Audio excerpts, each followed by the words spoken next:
Assalamualaikum warahmatullahi wabarakatuh.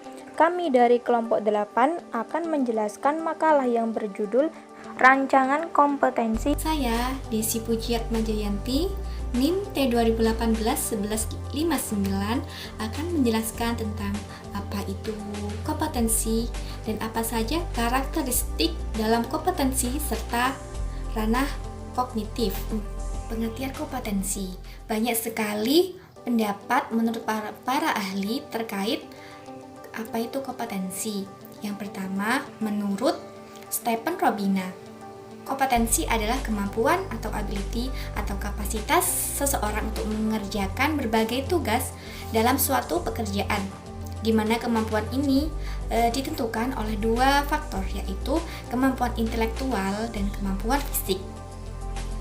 Dan menurut Undang-Undang Nomor 13 Tahun 2013 tentang kompetensi adalah kemampuan kerja setiap seseorang atau individu yang mencakup aspek pengetahuan, keterampilan, dan aspek kerja yang sesuai dengan standar ditetapkan.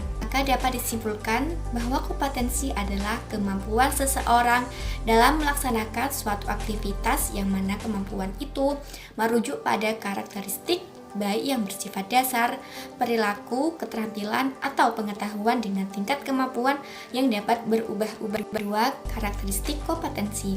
Menurut Spencer dan Spencer mengutarakan beberapa jenis karakteristik membentuk sebuah kompetensi. Ada 5 karakteristik kompetensi, yaitu yang pertama motivasi atau pola, yang mana merupakan konsistensi berpikir mengenai sesuatu yang diinginkan atau dikehendaki oleh seseorang sehingga menyebabkan suatu kejadian. Dan yang kedua yaitu traits atau sifat, yang mana traits ini merupakan karakteristik fisik dan tanggapan yang konsisten terhadap informasi atau situasi tertentu. 3 itu self concept atau konsep diri, yang merupakan sikap, nilai, atau imajinasi seseorang. Dan yang keempat yaitu knowledge atau pengetahuan, yang merupakan informasi seseorang dalam lingkup tertentu. Dan yang kelima yaitu skill atau keterampilan, yang merupakan kemampuan untuk mengerjakan tugas-tugas fisik atau mental. Yang ketiga yaitu tentang ranah kognitif, afektif, dan psikomotorik. Menurut SB Bloom berpendapat bahwa tujuan pendidikan itu harus senantiasa mengacu kepada 3 ranah yang melekat pada diri peserta didik, yaitu ranah kognitif, afektif, dan psikomotorik. Ranah kognitif merupakan segi kemampuan yang berkaitan dengan aspek-aspek pengetahuan, penalaran, dan penilaian. Bloom membagi ranah kognitif ke dalam 6 tingkatan. Yang pertama, pengetahuan, yang mencakup ingatan akan hal-hal yang pernah dipelajari dan disimpan dalam ingatan. Kemampuan untuk mengenal dan mengingat peristilahannya seperti definisi, fakta-fakta, gagasan, pola, metodologi, dan lain-lain. Ini yang kedua yaitu pemahaman. Di singkat ini, seseorang memiliki kemampuan untuk menangkap makna dan arti tentang hal yang dipelajari. Yang ketiga yaitu analisis. Di tingkat analisis, seseorang mampu memecahkan informasi yang kompleks menjadi bagian-bagian kecil yang mengaitkan informasi dengan informasi lain. Dan yang keempat yaitu sintesis, kemampuan untuk membentuk suatu kesatuan atau pola baru, yang mana bagian-bagian dihubungkan dengan satu sama lain. Misalnya kemampuan menyusun suatu program kerja. Dan yang kelima yaitu evaluasi, merupakan kemampuan untuk memberikan penilaian tentang suatu materi pembelajaran, argumen yang berkenaan dengan sesuatu yang diketahui, dipahami, dilakukan, dianalisis, dan dihasilkan. Misalnya kemampuan menilai hasil karangan. Perkenalkan, nama saya Faizatun Naimah, NIM T 2018-1172. Di sini saya akan melanjutkan presentasi dari rekan-rekan saya, yakni mengenai ranah afektif, psikomotorik, dan standar kompetensi lulusan. Ranah afektif Ranah afektif sendiri merupakan kemampuan yang mengutamakan perasaan, emosi, dan reaksi-reaksi yang berbeda dengan penalaran. Nah, dalam kawasan afektif ini meliputi aspek-aspek emosional, yakni seperti perasaan, minat, sikap, kepatuhan terhadap moral, dan sebagainya. Ranah afektif ini terdiri dari 5 ranah yang berhubungan dengan respon emosional terhadap tugas. Yang pertama yaitu penerimaan, yang artinya peka terhadap suatu perangsang dan kesediaan untuk memperhatikan rangsangan itu, seperti penjelasan yang diberikan oleh guru. Yang kedua yaitu partisipasi. Partisipasi ini mencakup kerelaan dan kesediaan untuk memperhatikan secara aktif dan berpartisipasi dalam suatu kegiatan. Kemudian yang ketiga yaitu penilaian atau penentuan sikap, yakni kemampuan untuk memberikan penilaian terhadap sesuatu dan membawa diri sesuai dengan penilaian itu, misalnya menerima pendapat orang lain. Kemudian yang keempat yaitu organisasi. Organisasi ini merupakan kemampuan untuk memberikan suatu sistem nilai sebagai pedoman dan pegangan dalam kehidupan. Kemudian yang kelima yaitu pembentukan pola hidup. Dalam ini kemampuan untuk menghayati nilai kehidupan sehingga menjadi pegangan nyata dan jelas dalam mengatur kehidupannya sendiri. Misalnya kemampuan untuk mempertimbangkan dan menunjukkan tindakan yang disiplin. Selanjutnya yaitu ranah psikomotorik. Ranah psikomotorik sendiri merupakan ranah yang berkaitan dengan aspek-aspek keterampilan yang melibatkan fungsi sistem syaraf, otot, dan fungsi psikis. Adapun kawasan dari ranah psikomotorik ini merupakan kawasan yang berkaitan dengan aspek-aspek keterampilan jasmani. Dalam ranah psikomotorik ini terbagi menjadi 7 bagian. Yang pertama yaitu persepsi. Persepsi artinya kemampuan untuk menggunakan isyarat-isyarat sensoris dalam memandu aktivitas motorik. Kemudian yang kedua yaitu kesiapan. Kesiapan artinya kemampuan untuk menempatkan dirinya dalam memulai suatu gerakan, kesiapan fisik, mental, dan emosional untuk melakukan suatu gerakan.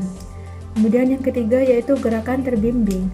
Gerakan terbimbing ialah kemampuan untuk melakukan suatu gerakan sesuai dengan contoh yang diberikan. Kemudian yang keempat yaitu gerakan yang terbiasa, yang artinya merupakan kemampuan untuk melakukan gerakan tanpa memperhatikan lagi contoh yang diberikan karena sudah dilatih secukupnya. Kemudian yang kelima yaitu gerakan yang kompleks, merupakan kemampuan untuk melakukan gerakan atau keterampilan yang terdiri dari banyak tahap dengan lancar, tepat, dan efisien. Kemudian yang keenam yaitu penyesuaian pola gerakan, yang merupakan kemampuan untuk mengadakan perubahan dan menyesuaikan pola gerakan dengan persyaratan khusus yang berlaku. Kemudian yang ketujuh yaitu kreativitas. Kreativitas sendiri merupakan kemampuan untuk melahirkan pola gerakan baru atas dasar prakarsa atau inisiatif sendiri. Kemudian pembahasan selanjutnya yakni mengenai standar kompetensi lulusan. Standar kompetensi lulusan sendiri merupakan seperangkat kompetensi lulusan yang dibakukan dan diwujudkan dengan hasil belajar peserta didik. Standar kompetensi lulusan ini bermanfaat sebagai dasar penilaian dan pemantauan proses kemajuan dan hasil belajar peserta didik. Sedangkan dalam Peraturan Pemerintah Republik Indonesia Nomor 19 Tahun 2005 tentang Standar Nasional Pendidikan atau SNP menerangkan bahwa standar kompetensi lulusan adalah kualifikasi kemampuan lulusan yang mencakup pengetahuan, sikap, dan keterampilan yang digunakan sebagai penilaian dalam penentuan kelulusan peserta didik dan satuan pendidikan. Adapun fungsi standar kompetensi lulusan ialah sebagai kriteria dalam menentukan kelulusan peserta didik pada setiap satuan pendidikan. Kemudian juga sebagai rujukan untuk penyusunan standar-standar pendidikan lain. Kemudian juga merupakan arah peningkatan kualitas pendidikan secara mendasar dan holistik pada jenjang pendidikan dasar dan menengah, serta merupakan pedoman penilaian dalam menentukan kelulusan peserta didik yang mencakup aspek sikap, pengetahuan, dan keterampilan. Adapun tujuan standar kompetensi lulusan, yang pertama yaitu mewujudkan standar nasional dan institusional kompetensi lulusan. Kemudian yang kedua, memberikan acuan dalam merumuskan kriteria kerangka dasar pengendalian dan jaminan mutu kelulusan. Yang ketiga yaitu memperkuat profesionalisme melalui standarisasi lulusan secara nasional dengan tetap memperhatikan tuntutan institusional yaitu visi dan misi suatu sekolah. Saya Sandika Angguna Waliani, NIM T 2018-1189. Di sini saya akan melanjutkan presentasi dari rekan saya, yakni akan membahas tentang kompetensi inti, kompetensi dasar, dan juga cara menuliskan kompetensi dalam RPP. Kompetensi inti. Kompetensi inti merupakan terjemahan atau operasionalisasi standar kompetensi lulusan atau SKL dalam bentuk kualitas yang harus dimiliki mereka yang telah menyelesaikan pendidikan pada satuan pendidikan tertentu atau jenjang pendidikan tertentu. Kompetensi inti berfungsi sebagai unsur pengorganisasian kompetensi dasar, yakni pengikat untuk organisasi vertikal dan organisasi horizontal kompetensi dasar. Kompetensi inti mencakup 3 ranah, yaitu ranah afektif atau sikap, ranah kognitif atau pengetahuan, dan ranah psikomotorik atau keterampilan. Nah, dalam kurikulum 2013, ranah afektif atau sikap dibagi lagi menjadi 2 macam, yaitu sikap spiritual dan juga sikap sosial. Adapun rumusan dari kompetensi inti yakni sebagai berikut. Yang pertama, kompetensi inti 1 atau KI1 untuk kompetensi inti sikap spiritual. Yang kedua, kompetensi inti 2 atau KI2 untuk kompetensi inti sikap sosial.